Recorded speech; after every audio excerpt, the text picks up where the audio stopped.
Hello everyone, mari kita lihat apa yang Bapa berikan kepada kita semua, yaitu manusia berdosa, agar kita tidak perlu dibinasakan, tetapi memperoleh kehidupan kekal, jikalau kita percaya apa yang Bapa berikan kepada kita. Yang Bapa berikan adalah satu-satu anaknya yang dibegotten. Artinya, yang kita perlu percaya adalah anaknya Bapa. Kalau kita tidak mau dibinasakan, tetapi memperoleh kehidupan kekal. Di 1 Yohanes 5 ayat 11, yang Bapa berikan kepada kita semua adalah kehidupan kekal. Dan kehidupan kekal ini berada di dalam anaknya. Artinya di Yohanes 3 ayat 16, yang Bapa berikan adalah kehidupan kekal yang berada di dalam anaknya. Dan oleh sebab itu, dengan memberikan anaknya, Bapa memberikan kehidupan kekal pada kita semua, dengan catatan kita percaya di dalam anaknya. Artinya penting bagi kita untuk mengerti apa kehidupan kekal itu. Karena tanpa kehidupan kekal, maka kita semua akan dibinasakan. Jadi pertanyaannya, apa itu kehidupan kekal? Kristus katakan, "Aku adalah kehidupan." Dan karena kehidupan yang dimiliki Kristus adalah kehidupan kekal, artinya Kristus adalah kehidupan kekal itu. Artinya kalau kita percaya anak Bapa, artinya kita percaya kehidupan kekal, karena Kristus adalah kehidupan kekal itu. Kristus katakan di Yohanes 6 ayat 63, "Perkataan-perkataan yang aku ucapkan kepadamu adalah roh dan kehidupan." Di ayat ini kita temukan lagi kata kehidupan, yaitu perkataan-perkataannya Kristus, dan kehidupannya Kristus adalah rohnya Kristus. Artinya yang Bapa berikan kepada kita semua adalah kehidupan kekal, yang adalah rohnya Bapa yang berdiam di dalam anaknya. Yang memberikan kehidupan adalah rohnya, yang adalah kehidupan anaknya, bukan tubuh kemanusiaannya. Dan karena rohnya Bapa adalah kehidupannya Bapa, yang juga berdiam di dalam anaknya, oleh sebab itu, barang siapa percaya perkataan-perkataannya anak, yang mengungkapkan perkataan-perkataannya Bapa, tidak akan binasa, tetapi akan memperoleh kehidupan kekal, yaitu rohnya Bapa dan anak berdiam di dalam setiap orang yang percaya. Waktu Bapa memberikan anaknya dalam tubuh kemanusiaannya, Bapa memberikan kepada manusia roh kehidupannya yang adalah kehidupan kekal. Dan kehidupan kekal ini adalah nature ilahinya Kristus, bukan tubuh kemanusiaannya. Yang manusia butuhkan ialah firman roh kehidupannya yang diucapkan Kristus sementara di dalam tubuh kemanusiaannya. Barang siapa percaya kepada setiap firman yang diucapkannya, memperoleh kehidupan kekal, yaitu firman roh kehidupannya yang berdiam di dalam setiap hati orang yang percaya kepadanya.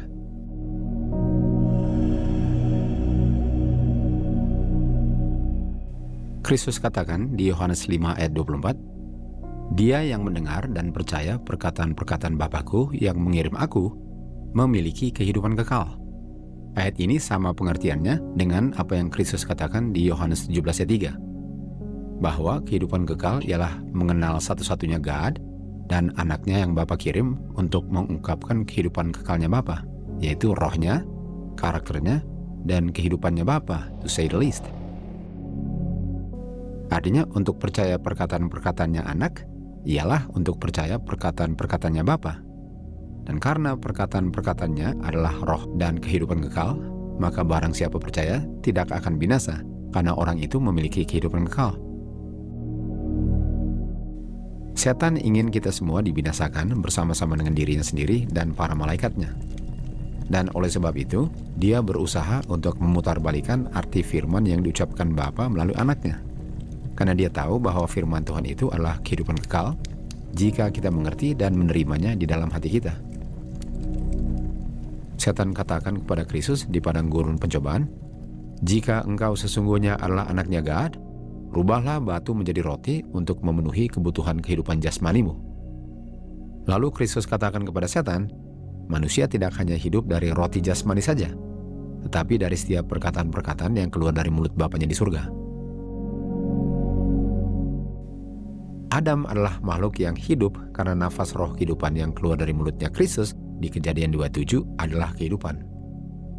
Bukan karena roti jasmani yang dimasukkan ke dalam mulutnya tanah yang berbentuk Adam, yang membuat Adam menjadi a living soul. tetapi nafas roh kehidupannya Kristus yang keluar dari mulutnya. Yang memberikan kehidupan adalah roh kehidupannya Bapa yang berdiam di dalam anaknya. Bapa katakan mengenai anaknya di sungai Yordan, "Inilah anakku yang aku kasihi, dengarlah kepadanya, taatilah perintah-perintahnya." The Lord itu adalah roh itu. Kristus adalah roh itu. Tentu saja tanpa tubuh nature kemanusiaannya. Artinya untuk menerima perkataan-perkataan Kristus ialah untuk menerima kehidupan kekalnya Bapa yang berdiam di dalam anak yang diungkapkan dalam perkataan-perkataan anaknya. Identitas roh itu adalah Kristus.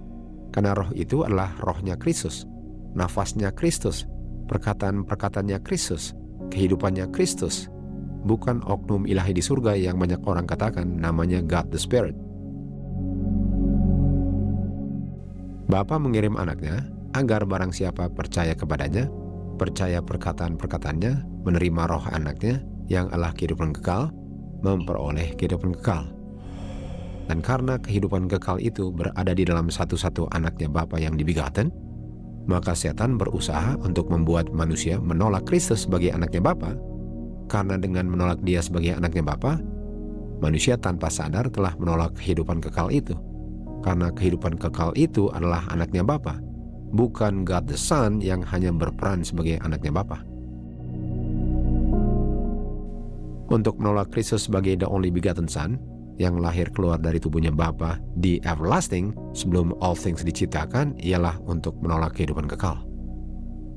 Dia yang memiliki Kristus memiliki kehidupan kekal. Dia yang menolak Kristus menolak kehidupan kekal.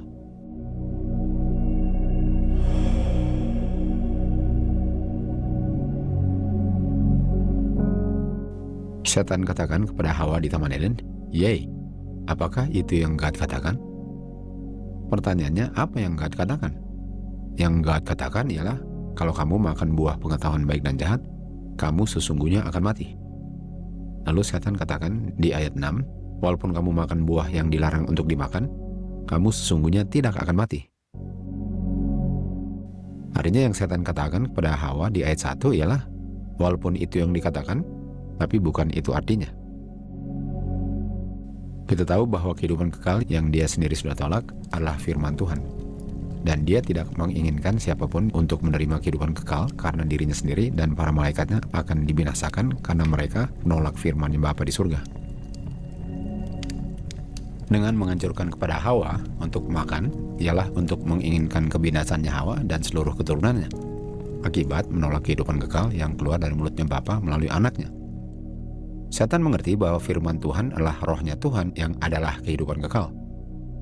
Di awal sejarah dunia kita ini, setan berhasil untuk menipu wanita di Taman Eden, dan kita tahu wanita adalah lambang gerejanya Kristus. Hawa ditipu melalui spiritualism. Kamu sesungguhnya tidak akan mati, setan katakan kepada Hawa. Di buku Patriarchs and Prophets dikatakan, Rasul Paulus menulis mengenai apa yang akan terjadi persis sebelum Kristus datang kedua kalinya di awan-awan nanti, yaitu banyak guru-guru palsu di akhir zaman yang akan mengajarkan bahwa Kristus bukan anaknya God. Guru-guru inilah guru-guru yang memiliki roh antikristus yang menyangkal Bapa dan Anak waktu mereka menolak Kristus sebagai anaknya Bapa.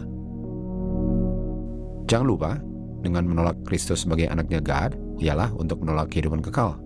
Karena kehidupan kekal yang Bapa berikan kepada manusia berada atau berdiam di dalam anaknya. Bukan di dalam God the Son, tetapi di dalam the only begotten Son of God. Murid-muridnya Kristus menanyakan kepadanya, apa tandanya yang menunjukkan dekatnya kedatangannya dan the end of the world atau akhir sejarah dunia ini? Kristus jawab di ayat 4 dan 5, dia katakan, jangan siapapun menipu kamu karena banyak yang akan datang mengaku sebagai murid-muridku dan akan menipu dan menyesatkan banyak orang. Pertanyaannya, apa tipuan-tipuannya yang kita harap untuk hadapi di akhir zaman ini?